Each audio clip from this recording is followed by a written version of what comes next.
keyboards in the band. My name's Tommy, I play the drums. Hi, I'm Ruby, I sing. I'm Chris, play the bass. And this is Submotion Orchestra. Thanks guys for actually coming here. This is kicking off the tour tonight, I see, in Manchester, so big up for that. We've been checking out the tunes, absolutely incredible tunes, I've got to say that. I've seen them from checked out Croatia last year as well. Absolutely way impressed with that. What gives you the idea to come up with these sort of theme, well, basically a theme now, isn't it? Basically, like the band kind of started as a way of combining elements of dubstep and dub and drum and bass and things like that, like dance music, bass-driven dance music with kind of jazz and soul and stuff like that. So we wanted to find some kind of middle ground, you know. So the tunes we hope kind of incorporate both bits of that, like the kind of dance music if you want them to be, but it's kind of jazz if you want it to be, or whatever. You know, you can step back and just listen to it. You know. So was the Art Council is where it all kicked off in that 2009? Well, kind of. Like me and Dom, who's the producer and engineer for the band Ruxpin, he got asked through Rankin Records, which is the label that we used to be on, to do a project at the York Minster Cathedral, which was kind of quite a weird... Which is the largest cathedral in Europe. Yeah, like it was quite a weird thing to put on. It was like, I think it was York City Council. I don't think it was the Arts Council, I think it was York City Council. Right, okay. Wanted to put this thing on. Regeneration. Yeah, they had some new like youth scheme or something that they wanted to get Rankin Records basically involved in and do some big dubstep collaboration thing. Anyway, to cut a long story short, it was terrible. Like it was really bad. Like the performance was awful. Like the rehearsals were terrible. It was really, really basic. But it kind of got me and Dom thinking about, you know, yeah, like there was something there that kind of worked, you know. And so it was just it was the starting point. It was the catalyst, you know. But you came up with the album, was it the same year as well, 2009? That's what's been quoted. The album was last year. So it was 20. This year. Well, it released this year in June. Recorded it last year, released this year.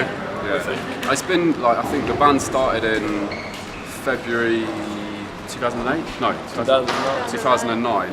Going about 2.5 years. It's been going about 2.5 years, but it took kind of 6 months, 8 months for us to kind of figure out what it was that we were trying to do, and kind of it was a big kind of scrambled journey to get to where we are now. But yeah, it's been good. So was you always there, Ruby? Was you always in the mix with that? I got a Facebook message from Tommy actually. He was like, do you want to join a dubstep band? This time I had no clue what dubstep was, and I was like, you do know I'm a singer, not a rapper? And he was like, yeah, I know that. I was like, Basically, I asked Ruby to be in the band without ever having heard her sing. Right. Like it was just on reputation alone, and she's all right. She's okay. Yeah, I think she'll do for you. She'll do. She'll do. I am for you.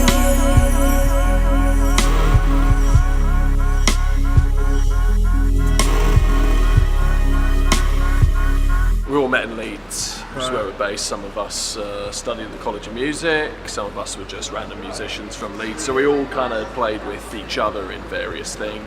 So you all kind of knew each other before you actually came as a group anyway? Yeah, I mean, I think there were a couple of us who hadn't played with each other before, but generally we'd all done stuff with each other for a while, you know, for a fair amount of time in various kinds of music, various styles and things. So Would it be fair to say that you guys, from where you first started now to what you're actually doing now, it's been a massive journey in a short space of time?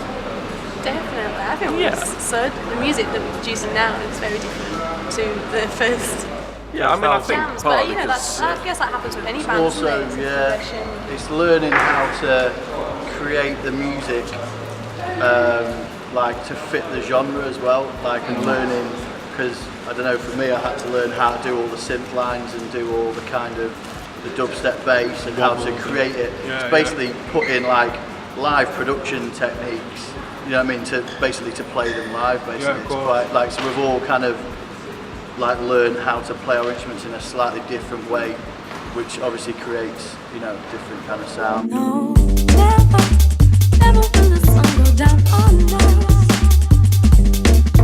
No, never will I hold you tender touch. When you're playing live, a lot of people, I've played with live bands myself, and it is very much scripted. We used to do 12-hour music rehearsals, it had to be on beat, we had people like that sat there, but you don't see that with you guys, it's a lot more fluid.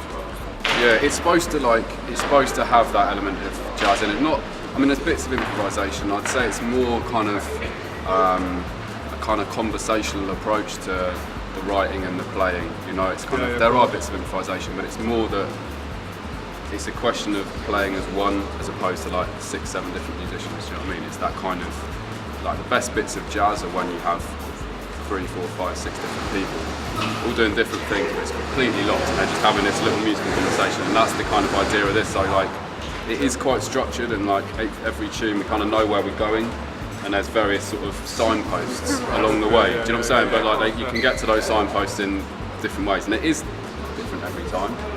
You know, some tunes more than others, but it is. Because I see you also play like acoustic sets as well, which is kind of unique, especially in dubstep. You also you don't expect that.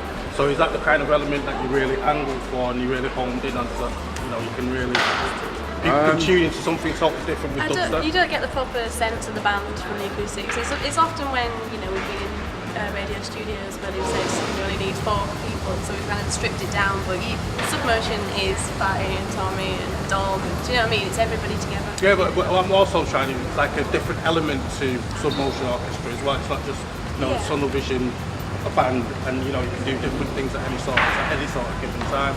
And that is really unique, not just in the band, but as an act as well. Because you don't find that a lot of people do. They've got structures and they've got the way that they want to go about it, and that's all they ever do. But that's what I really liked about you guys as well. Every time I watched it on YouTube, it seems to be like some sort of new element there that I didn't catch before. And even like trying to find the tunes, the same tunes, like listening to it, why is that different? It's just loads of mistakes, dude. That's all it is. It sounds awesome. Yeah. So let's bring it to what I know this is Manchester now. You're starting off the tour now. Where are you leading from here? In my hometown, Huddersfield, Nice. on Wednesday, and then But you got the whole month. Totally Yeah, booked. we've We got have a one month, month, 3 yeah. weeks in the UK. We've got a week in Europe after that. More European dates end in November. So it's just getting in, just cramming them all in. One thing I needed to ask you actually is about the album that you brought out. Have you found that now people now know your name, you're selling a lot more, or people recognise you a lot more? Is probably a better way of putting it.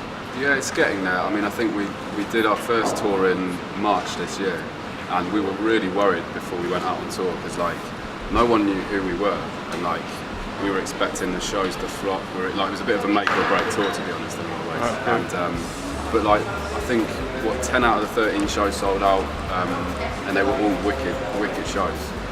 So that kind of took us from here to here. We were like buzzing after that, and like I think on the back of that, and probably on the back of this festival season as well, because we've done like 25 odd festivals this year. Like the band's certainly sort of grown a lot and the album coming developed out a lot. in June as well. Yeah, It's been yeah. released in Japan and Poland, and so we've been getting a lot of feedback. Yeah, lots of Yeah, feedback from Facebook and Twitter. It stayed steady, It wasn't like it kind of peaked and has dropped off. Like it's, it keeps building, which is Because all of you have got musical backgrounds anyway, very much so. So that there's always you can incorporate that with regardless of where you've been.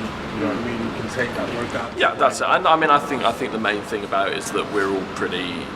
Well, we like to think of ourselves as being pretty open-minded when it comes, so nothing's off the menu. Nothing's just kind of dismissed. I think that's right, and I think it's the sort of band where, I mean, we've played so many different sorts of venues before. We've played jazz venues, club nights, like music nights like this, whatever, dubstep nights, raves, and it kind of works in any venue. And I think also it's a really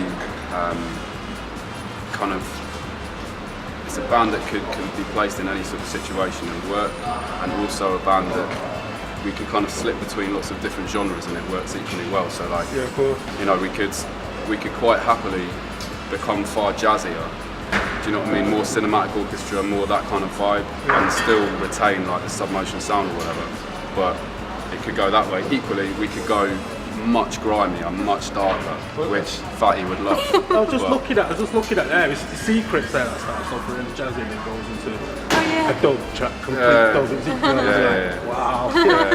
And that is really refreshing, especially with listening to music, because it's all very much, it's got to sound like this, and that basically will be pigeonholed there, and that's it.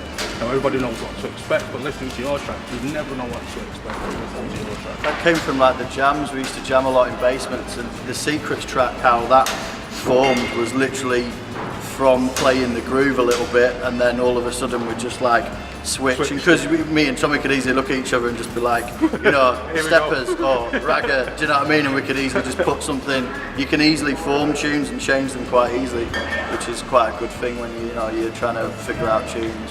I think that's probably like also one of the reasons that the band is so sort of interchangeable and has like these different kind of characteristics and different sounds, is because I think between the first 20 and 30 gigs we did were completely improvised pretty much. Like we were just jamming. We played at this bar in Leeds called Hookers, and we'd just go down there every Monday night and just piss around basically, just play and see what happens. And like Reba would come down sometimes and sing, other times she wouldn't. We'd sometimes get other instrumentalists to come along, and it just started as a jam really, and just playing around. Basically it was kind of, the vibe was anything at 140 goes.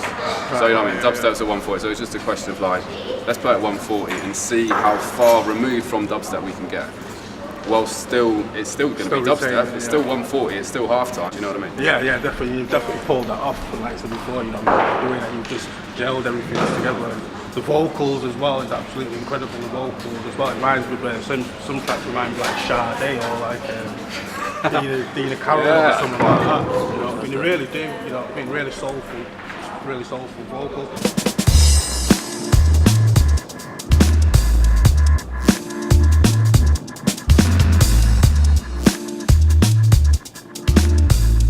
Who writes the songs? I write most of it.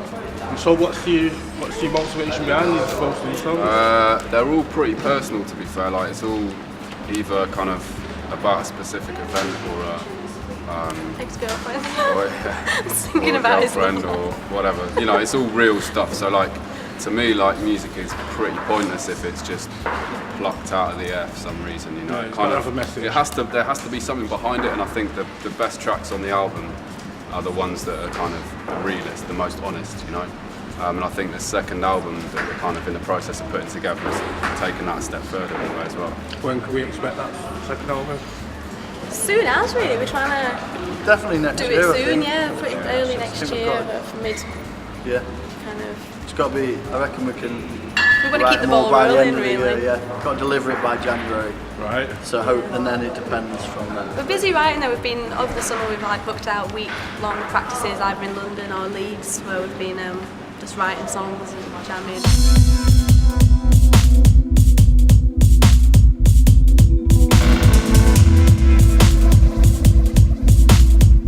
So what can we expect from Sub Motion Orchestra in 2011, 2012? I know we're expecting the album, but like any videos, anything?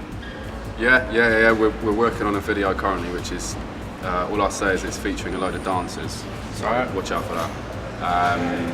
So what's that?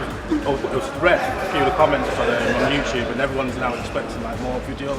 Yeah, from you we'd guys. love to get more onto that. And, More you know, visual a lot of songs. people are really looking forward to your new material as well. You know, it's surprising how many people have really been digging you guys for so long. You know, That's like amazing. 7 months, a year. You know, so that's really definitely something to look forward to. Definitely. Just hopefully more gigs, more bigger gigs, hopefully. We have been doing some little venues, haven't we? Little venues are cool, but yeah, some bigger ones would be nice. This is good. Oh, but, Rick's here. This one's really good. Nice, man. I'm really impressed with you. It's nice to have visuals, isn't it? Well, if there's anything like you want to tell the guys there, you know, any like your MySpaces or your Facebooks or anything like that. So yeah, go and check out the website. It's www.submotion.co.uk, and we'll be obviously touring for October, and then we're out in Europe in January and February, I think, and then we'll probably do another UK tour in March. Then festival season next summer. So It's all rolling. Thank you for your support as Yeah, well. thank It's very great. Thank you guys. yeah, cheers guys. Nice. My finest hour.